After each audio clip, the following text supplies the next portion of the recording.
This episode is brought to you by the American Homebrewers Association, publishers of Zymergy magazine and host of HomebrewCon, the annual family gathering of homebrewers. Visit homebrewersassociation.org and learn about the benefits of membership. homebrewersassociation.org.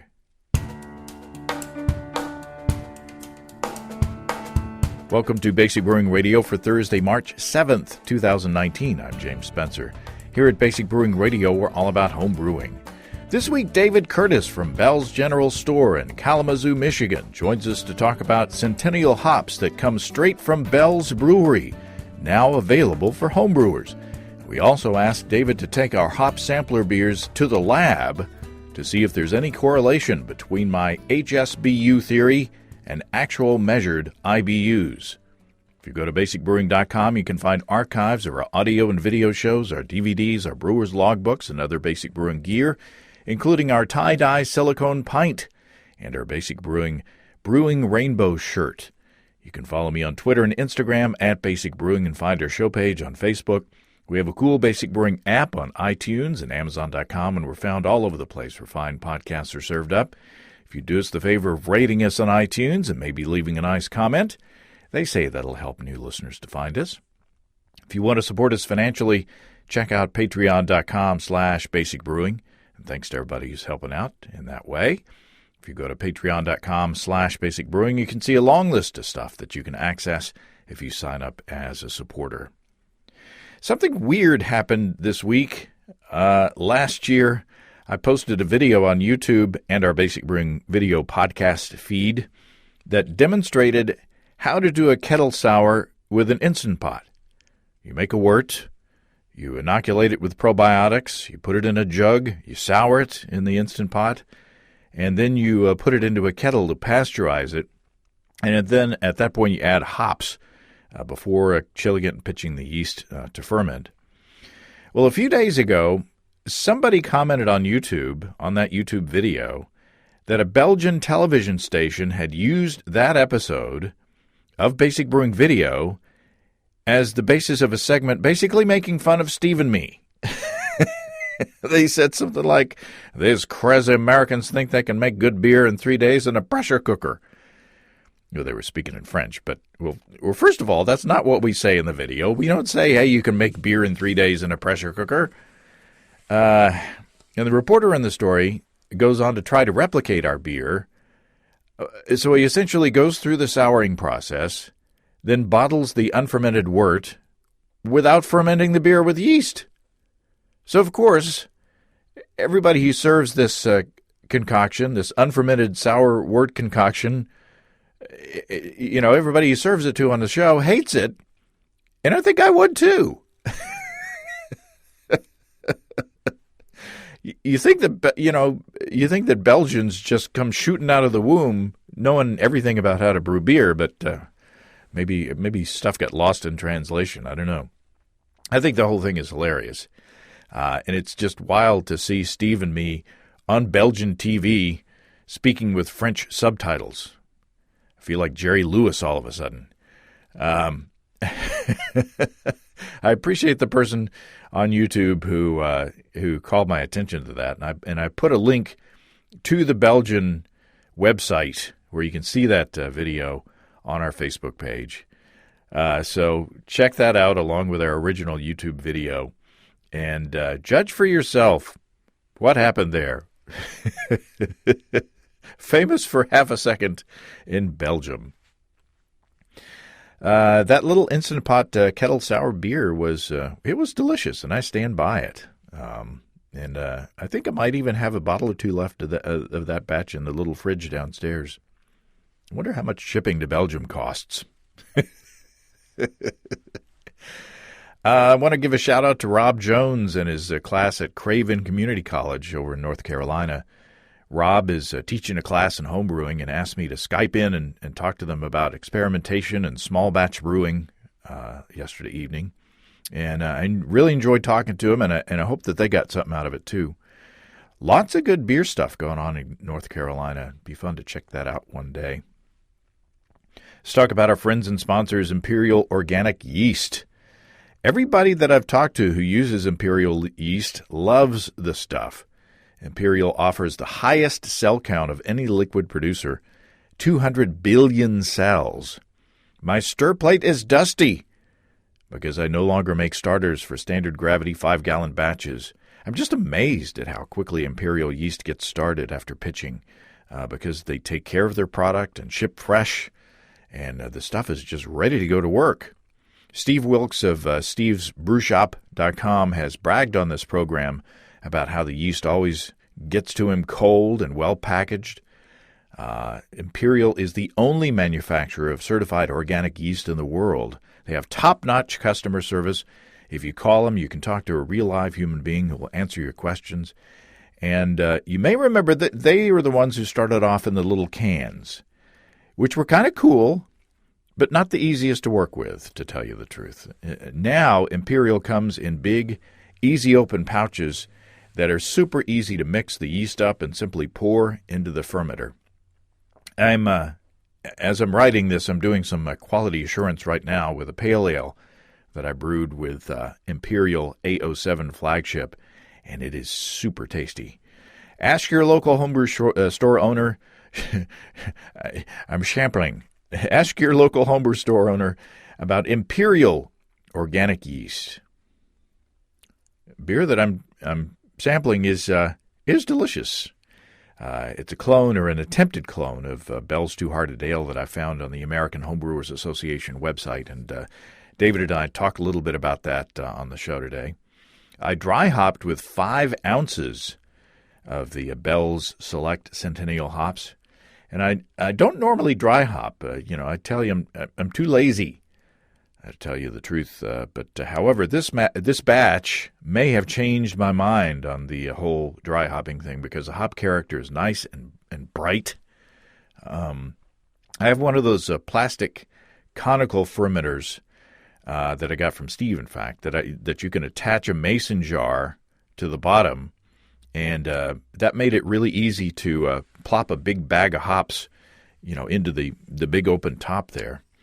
I've used that fermenter a few times, and it has a valve on the bottom where you can close off the mason jar and dump the trube out of it, and then you can sanitize the jar and then put it back on and then open the valve again to dump more trube. But the problem is every time you do that, a mason jar full of air goes bubbling up through your finished beer and exposing it to oxygen. So I've brewed a couple of beers that I thought would turn out really fresh and hoppy, but after I dumped the trube and, ran that air up through them, they weren't so hoppy. So I'm just wondering if that's because of the exposure to O2. So this time I didn't dump the trube. I just used an auto siphon to rack the beer into the keg, from the top of the fermenter. And I'm really happy with the hop character this time. So I will continue to use that fermenter every now and then because it is lighter than a glass carboy and pretty easy to clean. But I'm not going to dump the trube anymore. I'm not going to run the air up through there. Be curious to see if you have something like that and if you've had similar experiences as well. There's something that I am completely happy with, and that's my gear from our friends and sponsors Desiree and Dave from High Gravity in Tulsa. My Warthog electric brew-in-a-bag system that I got from High Gravity is still working like a charm. It's a pleasure to use it, and I never worry about hitting or maintaining mash temperatures, and I can accurately dial in boil strength with the Warthog controller, and it's super easy to clean because it's got a simple kettle design. But of course, High Gravity also offers 2 and 3 vessel systems from 5 gallons up to 2 barrels, if you want to go that way. Dave builds them himself in the back of the shop, so if you have any questions, you can talk to the person who put it together. And if you go to highdgravitybrew.com, you can see their awesome Build Your Own Beer page. It's fun to just play with while you're supposed to be working, You'll see an extensive list on that page of pretty much everything you'd need to put together a recipe. It's amazing the variety of ingredients that High Gravity stocks. And as you build a recipe, your running total is always visible at the bottom of the window. Check it all out at highdgravitybrew.com. And if you use the code EBC75BB, you can save $75 off your electric brewing purchase. Take the pain out of propane at highdgravitybrew.com. Okay, a little while ago, David Curtis from up at Bell's sent me an email saying that he had some new hops for sale and asked if I wanted to experiment with them. Well, I said, yes, of course. And being greedy as I am, I asked David if he would see if the lab at Bell's Brewery would test some of the small batches that I've been making for the Hop Sampler series to see if my hop stand bittering units formula had any basis in reality or practicality in relation to measured IBUs. Forgive me if I act a little bit like a fanboy for Bell's Beers. David Curtis, welcome back to Basic Brewing Radio. Thanks for having me back. Now, we had you back a while back, several years ago now probably, and you were helping us to do some experiments, or you did some experiments in adding hops in different locations and using the labs up there at Bell's to give us some results.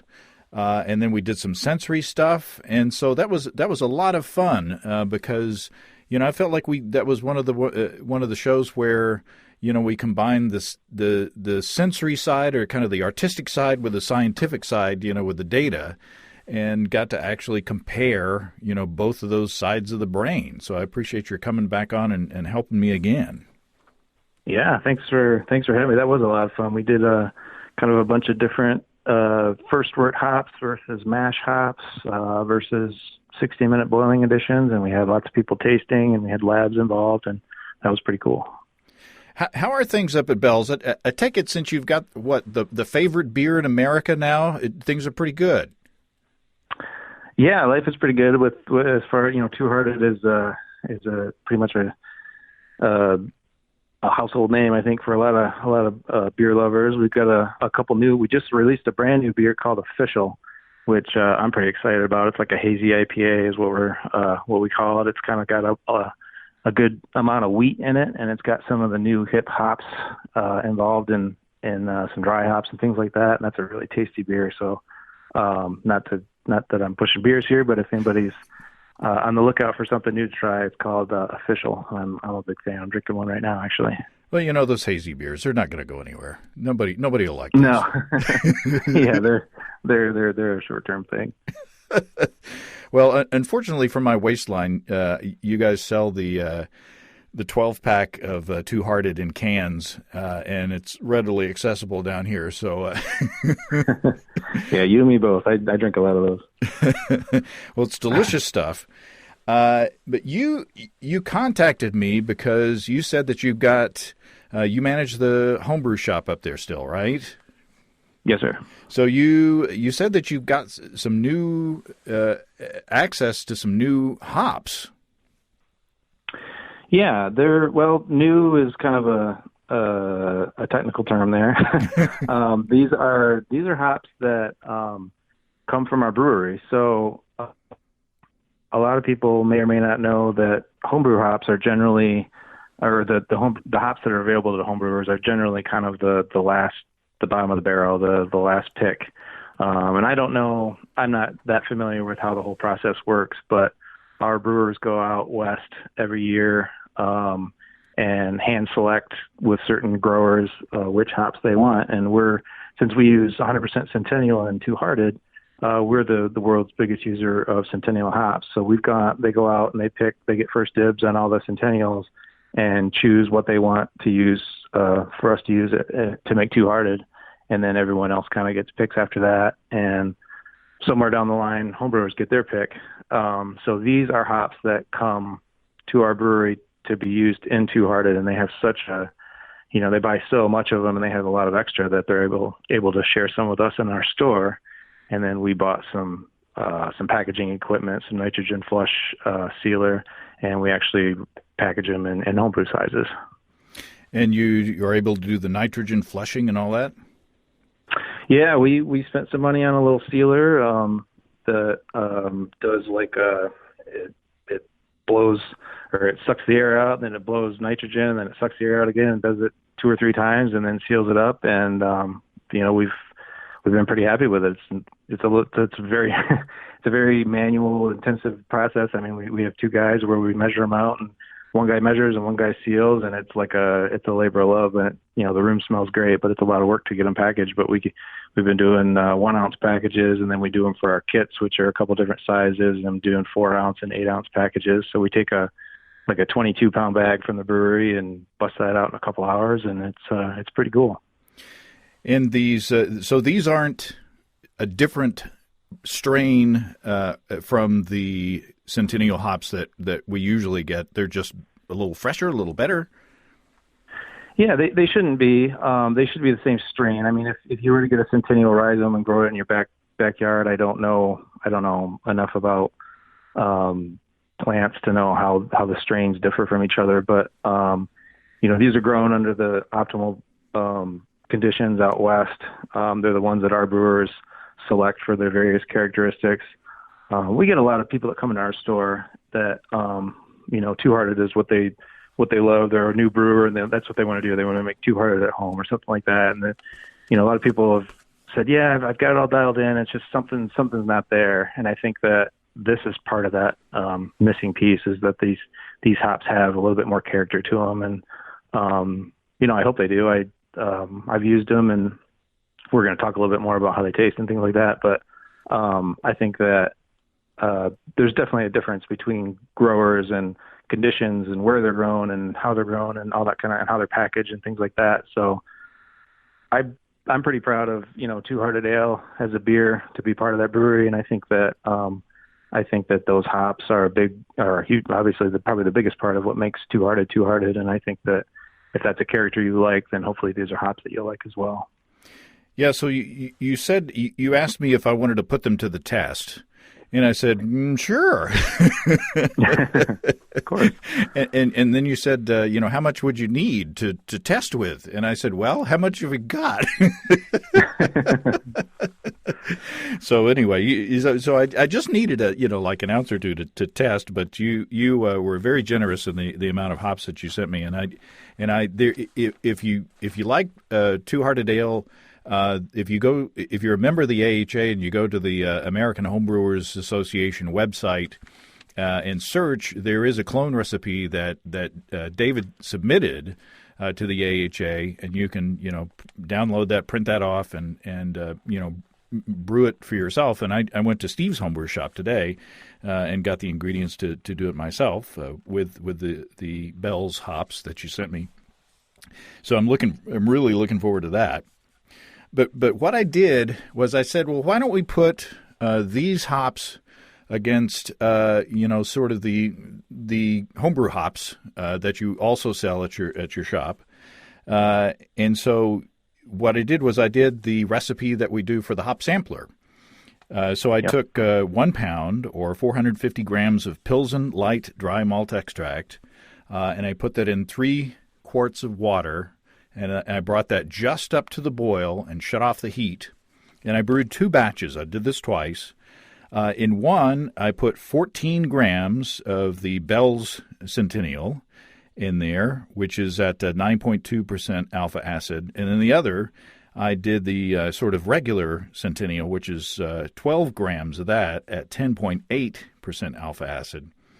And then I let that sit at a hop stand for 30 minutes, and then after that, I chilled it and pitched it with 3 grams of Saf Ale USO5, and then that made a 6-pack. And I sent some to you, and I also did some testing, some sensory testing here at the house. So I enlisted my friend Alex Roberts, who was here doing another test with me, to taste these 2 beers side by side. Now, David, is there anything that anything that you want to say before we get into that tasting? I would just say that this was the first kind of side by side, and I was very excited to hear this. So I appreciate you doing that. That's all I want to say. So here we go back to the past in the Breakfast Nook with me and Alex tasting some tasty beers. Alex Roberts, welcome back to Basic Brewing Radio. Thank you, James. Good to be here. Yeah, we just did an experiment outside with the chiller and the stirring and all this kind of stuff, and no spoilers on that. But while you were here, I thought that I would ply you with some tasty beers and do a little experiment. So, first of all, what do you think of the concept? What do you think of the beers overall? Did they taste like normal beers? I mean, did they taste like normal pale ales? I described the process that I went through to make these, and it's super easy. But would you pay for a pint of that in the tap room somewhere? Oh, absolutely. And yeah, I think I was actually quite surprised when you told me how these were made, because I didn't expect that. I mean, they're very good. Yeah, we were talking outside about how how much work brewing can be, especially on the cleanup side of things. And then when your ears perked up when I told you how easy this was. Right. Well, you can do it on full scale batches too, so it's super easy. We have two different kinds of Centennial here. We have A and B, and I know which is which. So I may be a little influenced by that, but you don't. You're doing a blind tasting. So first of all, what did you think of beer A? Between the two, it seemed a lot fruitier to me, both in the aroma and in the flavor. I picked up a lot more citrus and orange in it, but not really much of like the typical hop bite, in the mouth. Afterwards, there was a longer aftertaste that kind of the pine and the grass started to come in, but I never picked up those flavors. But the aftertaste to me was distinctly different than the flavors of the beer. Yeah, on A, I thought it was more citrusy and more fruity as well. What did you think of B? B both smelled piney and tasted that way. I got less fruit. Still picked up on some like orange flavors. But I definitely tasted, the pine and the grassy in the flavor, and I thought the aftertaste, it was more pronounced, grassier in the aftertaste and a little more bitter as well. And it seemed to be a stronger aftertaste that lingered longer as well. So when Susan, we were bottling these beers, Susan on B said it tasted more. So it sounds like what you're saying. Yeah, I would agree with that for sure. Mm-hmm. Yeah, I agree. It seems like to be a little bit more multi-layered. You're right. The pine comes out more. It's still fruity, but I think it's tasty as well. It seems a little more complex than the first one. So without trying not to send you any signals, which one did you prefer one over the other? I think, generally I preferred B. I like the hop characteristics. They seem to stand out a little more. The first one was, more along the lines of maybe a pale ale, and the second one tasted more along the lines of an IPA. As far as the bitterness distinction between the two. Huh.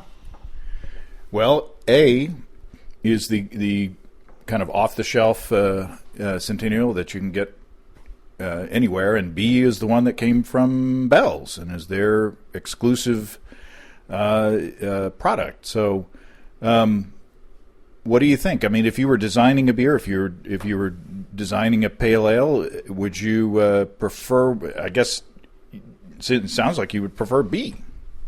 Yeah, I think so. Yeah, definitely. Mm-hmm. I guess it kind of depends on what you want your final product to be. But if you were going for more of the hop forward kind of beer, I'd definitely pick B. I've been drinking a lot of Two Hearted Ale recently, and so maybe that's why I'm drawn to B. My palate has been trained by those darn handy and tasty 12-packs of cans. Yeah, it's Hop Slam time of year too, though. So yeah, but you don't get to drink as many of those. Well, this has been fun. I certainly appreciate your time out on the patio, and we'll visit on a later podcast about that. But thanks for your time with this experiment here. Yeah, and thanks for the beer. So there you go. I've got some samples here live on the mic here, and I'm tasting them, and that Bell's hop, the Bell's Centennial, is pretty darn tasty. Both of the beers I thought were good beers, delicious beers, but it seemed like that Bell's hop had just a little bit more. And you guys did. I sent some bottles up to you for sensory evaluation as well. Is that what you guys thought? Yeah. I also want to say that, I'm not on your show just to sell these hops. I'm a home brewer, and I get excited about things like new products like this. And I'll be honest, I kind of last couple of years, home brewing's kind of fallen by the wayside with kids and family and stuff. But in the last 6 months or so, between imperial yeast and these hops and some other investments I made in my home brewing setup, I've kind of gotten back into it. It's got me excited about brewing again. So I'm really, I want home brewers to check these out because they're exciting to me, and I think they'll like them. I hope this doesn't come across as a sales pitch. I just want to say that. But we had I have a meeting every Thursday with some of my guys that we work with, and the four of us poured out your beers, and I had covered the labels so that nobody knew what was what, including myself.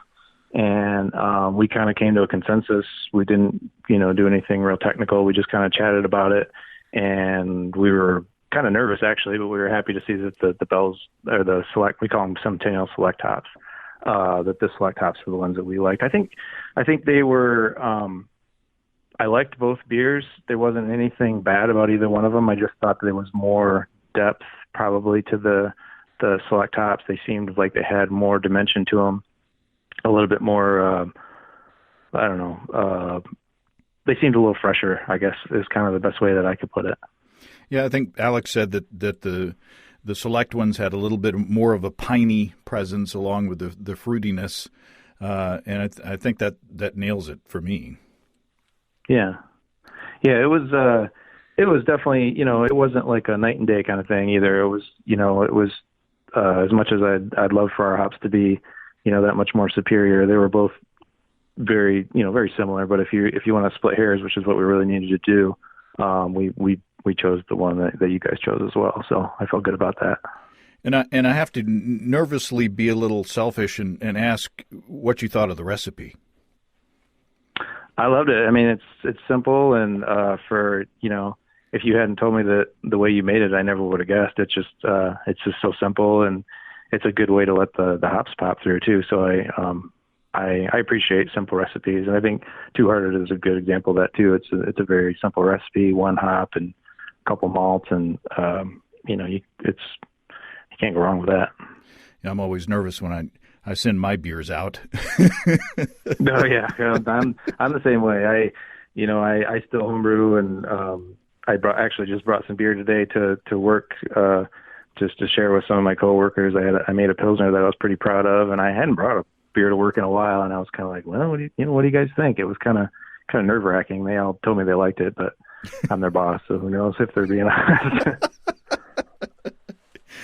So in order for this not to be just a shameless plug for the Select Centennial Hops, David, I remembered, I said, hey, David's got access to a lab. Yeah, take advantage of that. So you're listening to the show. You know that I've been talking about this hop stand bittering unit formula thing that I've been playing with to try to get a handle on how to measure the amount of bitterness and hop character that we get out of these hop stands, because I can't find a formula that works. For me, can you? Do you? What formula? How do you measure or predict bitterness for hop stands like I've been doing?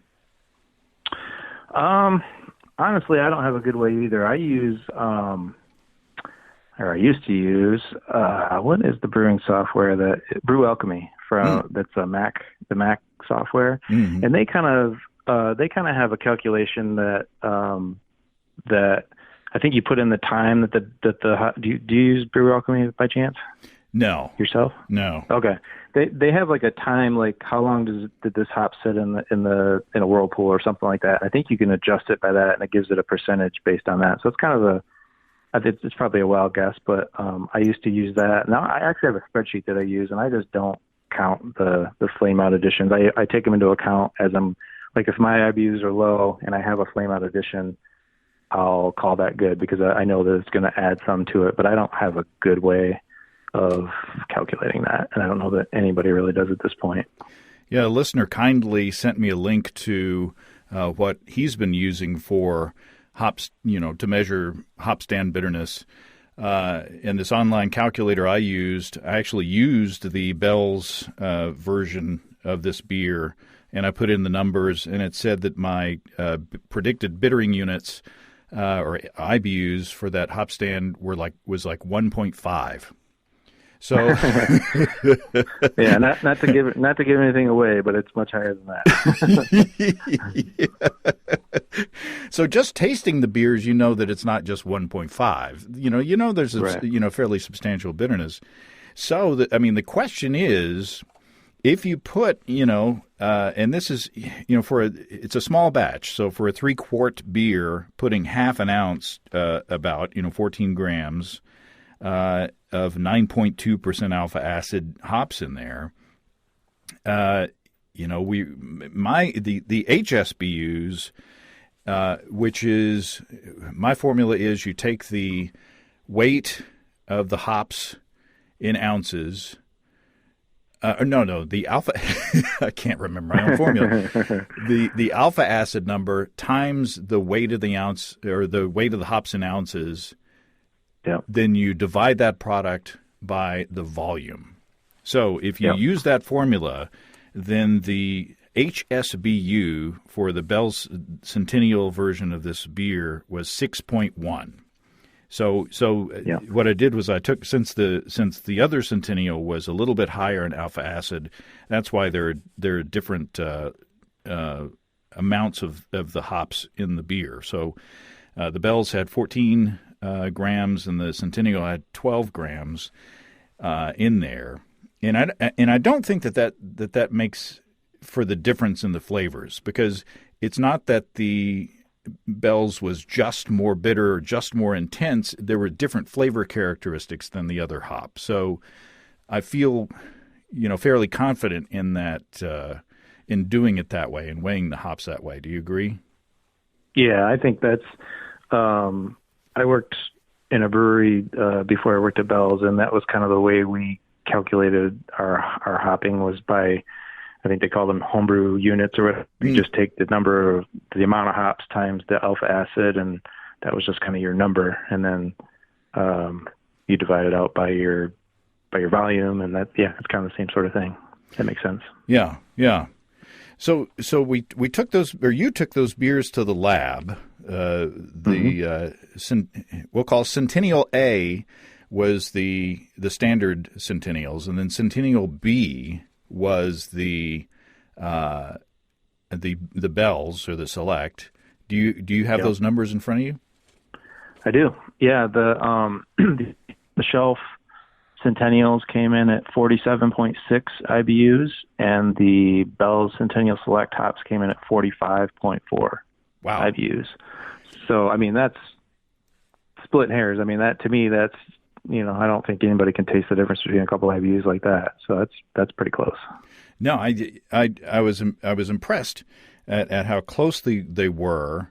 The A, even though I added less of the A, it did come out a tiny bit, a couple of points higher in IBUs than the B.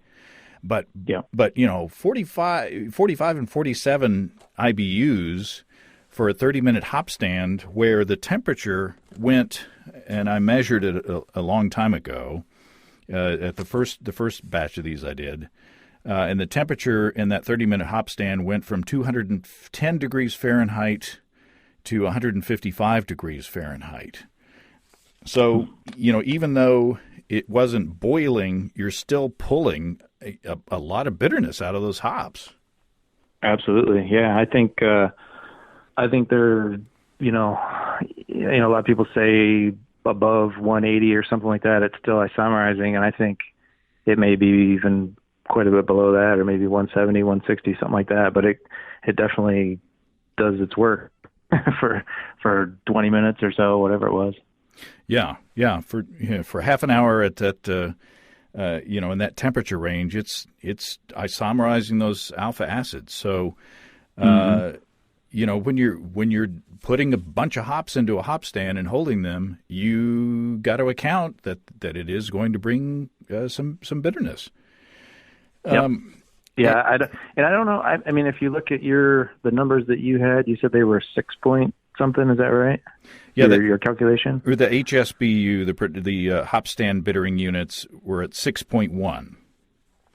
Okay, and that correlates to roughly 45. So I don't know if there's if there's a direct, if you could just multiply by 9 or whatever that would be to get to where you got to be, but that. Maybe you can kind of estimate your actual IBUs if you tried a few more of these. I don't know. Well,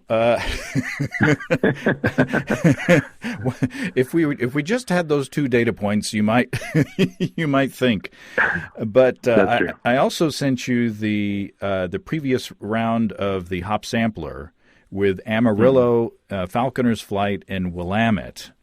And the HSBUs that I shot for on those batches was around 5.5. So I put in 28 grams of Willamette at 4.2% alpha acid, 15 grams of Amarillo at 7.7, and 11 of Falconer's Flight at 11%.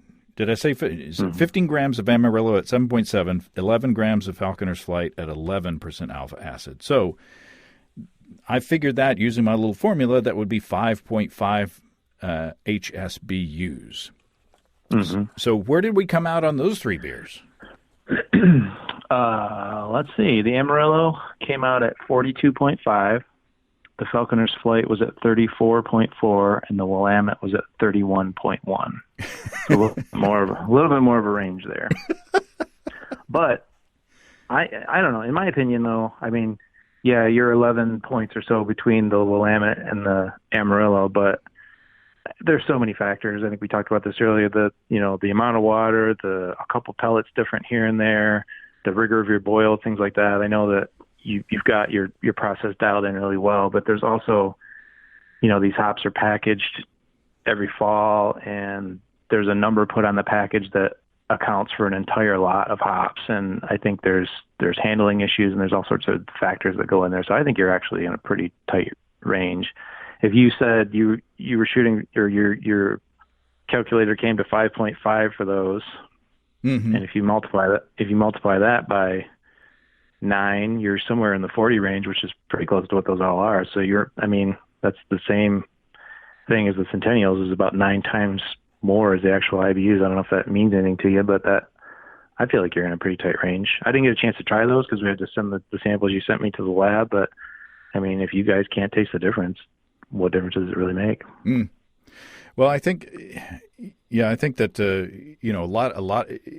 If we could come up with test a bunch of these beers and come up with a number, of course that would only be the number for my setup in my kitchen with this recipe, and that's part of the thing that is frustrating about this situation is that you can make a recipe at my house and then go to your house and you've got a different setup and it's probably gonna be different. So that's why I say in discussions with Steve, this is for benchmarking in your own house with your own setup. Going between beers, if you like, if the bitterness level is good for you at like around 6, hop stand bittering units, then in a way it doesn't matter what the IBUs are measured. Exactly. If it tastes the way you want it to taste, then that's the benchmark that you should shoot for. Yep, I think a lot of folks get really hung up on IBU numbers and dialing in exactly where they want to be. Where the scale can be anything. It could be 1 to 2 to 3 to 4, or red to green to blue. It doesn't necessarily need to be the numbers that we use. That we're used to. An IBU range is it's all relative, really, compared to the balance of the beer. The other thing too is I'm kind of looking. We also have some data on alcohol in each of these and original gravity and things like that. And the Centennials had a little bit higher gravity than the other well, no, I guess they didn't. They were all kind of in the same range, but like the Amarillo had the lowest starting gravity, which also had the highest of your three IBUs and out of those three sampler beers. So maybe that has something to do with it too. And the finishing gravities there's a little bit of a range there as well. So I think there's just so many factors. I mean, you're doing it at home, and for a home brewer, this is plenty close enough. Yeah, I think that the way I try to keep all the variables as the same as possible. I use the 1 pound bags of extract from Briess. I measure the 3 quarts of water in the same container. I add the extract at the same temperature. Like 140 degrees Fahrenheit. When the water is warm enough to dissolve it well. And I watch it like a hawk. But saying all that, on the first couple of rounds of these, I took gravity readings. At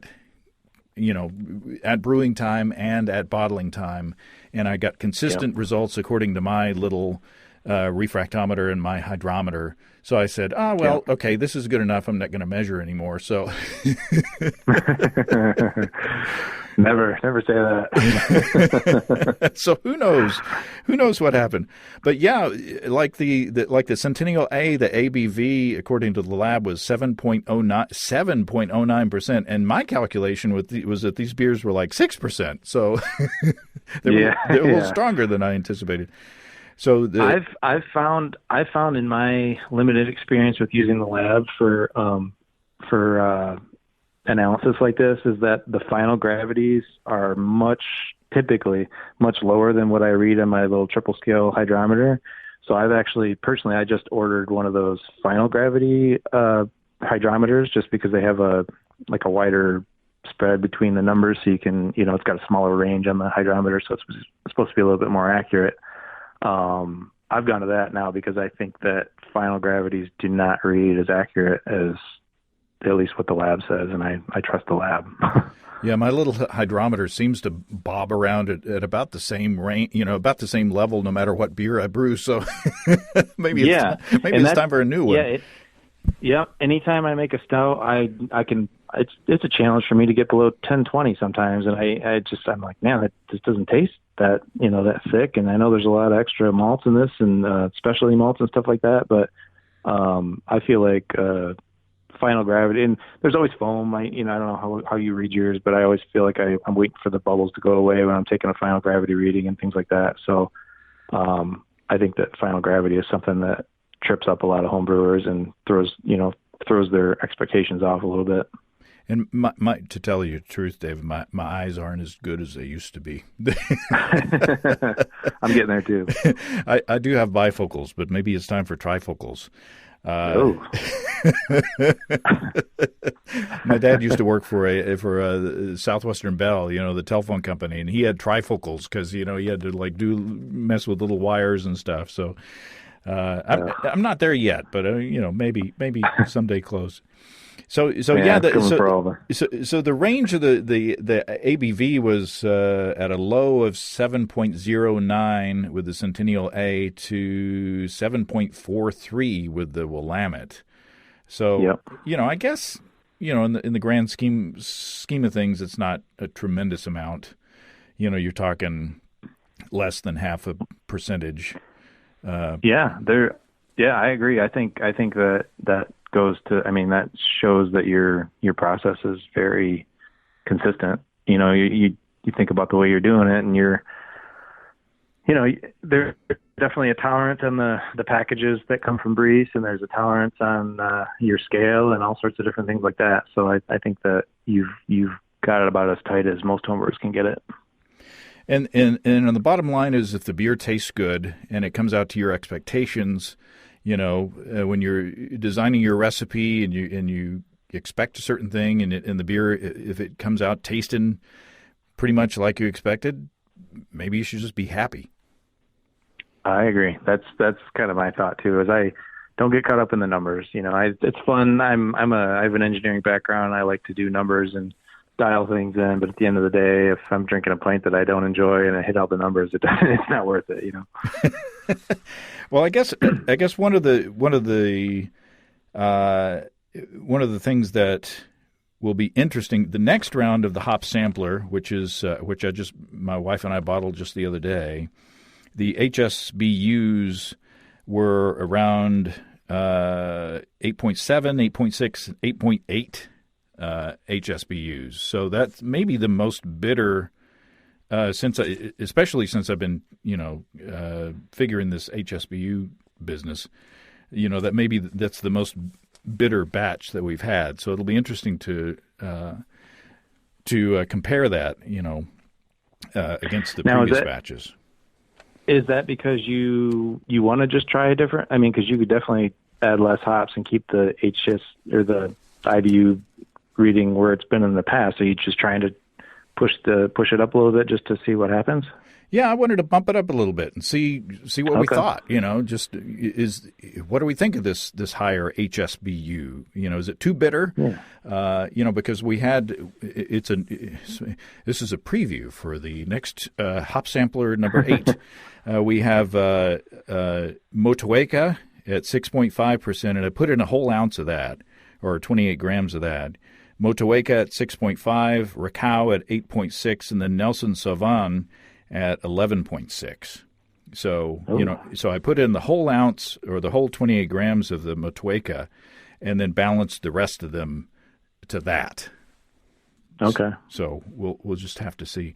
And the beers at bottling time, the beers were tasty. So that's a good sign. So what do you think, David? What do you think of the? I mean, do the lab results? Do they bolster? Do they take away from this whole hop stand bittering units formula concept? Am I knocked out of the water, or is it a good thing? Should I keep talking about it, or what do you think? I think you've got something good dialed in that works. Like you said, it works for you. I think it'll work for other people too if they kind of follow the same approach. But I mean, 42 to 31 is a range, but it's not a considerable range. And there's so many factors, like I said, that go into it. I think you've got something good going. And honestly, those next three beers sound pretty good. So if you want to send lab samples up for the lab again, we could probably run those again if you'd like. Well, I probably will. Come to think of it, I'll send 2 of them up so that you can actually taste this batch. Yeah, that was my next request. Is send an extra bottle so we can drink it. And this time I used, instead of just the Pilsen Light extract, I used Briess Vienna dry malt extract. Oh, okay. So just to throw another little curve in there. So yeah, that sounds good. Yeah. Well, I really appreciate the hops that you sent, and they are delicious. And I really convey my thanks to the folks in the lab. I mean, it's I don't take their work lightly. I know that they've got a lot to do, and they do important stuff, and it's really a privilege to have access to something like that. So I really appreciate that. Yeah, it is, and I pass that on to them. I always give them big thanks because they're quick to turn things around like that, and they're very open to letting us drop things in. I don't do it very often, but it's fun to do, especially as a home brewer, just to see where you're actually ending up. So I'm glad to help. And maybe they got to sample a little bit of those beers.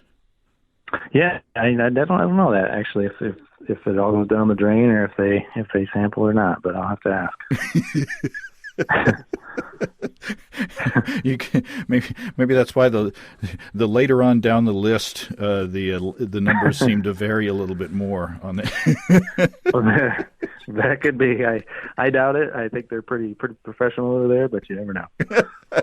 Just kidding. Just teasing. Yeah. Well, all right, David. Anything else for the cause? No, I appreciate all that you do, James. I listen to your show every week, and I'm still catching up on videos. I'm kind of behind on those, but I appreciate you doing this show every week and for so long. I've been a big fan, and I'm lucky enough to work for a big brewery that I happen to love, but I'm still a home brewer, and I wouldn't pass this up for anything. Well, I really appreciate it. I'm a big fan of Bell's. Cool. Come up and see us sometime. Oh yeah, we did. Now I have to tell a story on you. You drove us around town in Kalamazoo, and the whole time I kept singing under my breath, "I got a gal in Kalamazoo," and I said to you, "God, you got to get sick of hearing that song." And what did you say? I don't know that I hear it that often. That was probably one of the first times. I mean, I'm familiar with the song, but I don't hear it that often up here. You're like, what is that song you're singing? I'm familiar. I'm just, I don't hear it too often. You're not hanging around with old enough guys. Maybe not. Well, all right. Well, I hope that we can make it up there again someday, and keep sending down the good beers. I appreciate everything, David. Yeah, thank you very much for having me. Well, thanks very much again to David and the folks in the lab at Bell's. Bell Labs? No, something else. David says he even has more select versions of hops coming in the near future at Bell's General Store. Citra, El Dorado, and Simcoe. So stay on the lookout for those. In the meantime, if you have brewing questions, show suggestions, or just want to say howdy, write to James at basicbrewing.com, or just fill out the contact form on basicbrewing.com. And please don't forget to tell us where you're from. Thanks to everybody supporting us through our Patreon page. Special goodies coming your way. Check all that out at patreon.com/basicbrewing. Be sure to check out our DVDs, Extract Brewing and Partial Mashing, Stepping into All Grain, Low-Tech Lagering and Decoction Mashing, and Introduction to Wine Kits. You can find them all on our site. Get a free Basic Brewing bottle opener with any DVD combo, and you can check out our Basic Brewing shirts in the store, too. You can find our logbooks where you can track and log up to 50 batches of beer. Check all those out at basicbrewingshop.com, and take a look at our silicone pints while you're there. It's all until next time. Until then, thanks for listening, everybody. I'm James Spencer. Production help for Basic Brewing Radio and our websites provided by Kelly Dotson. Basic Brewing Radio is a production of Active Voicing. We'll talk to you next time, everybody. So long.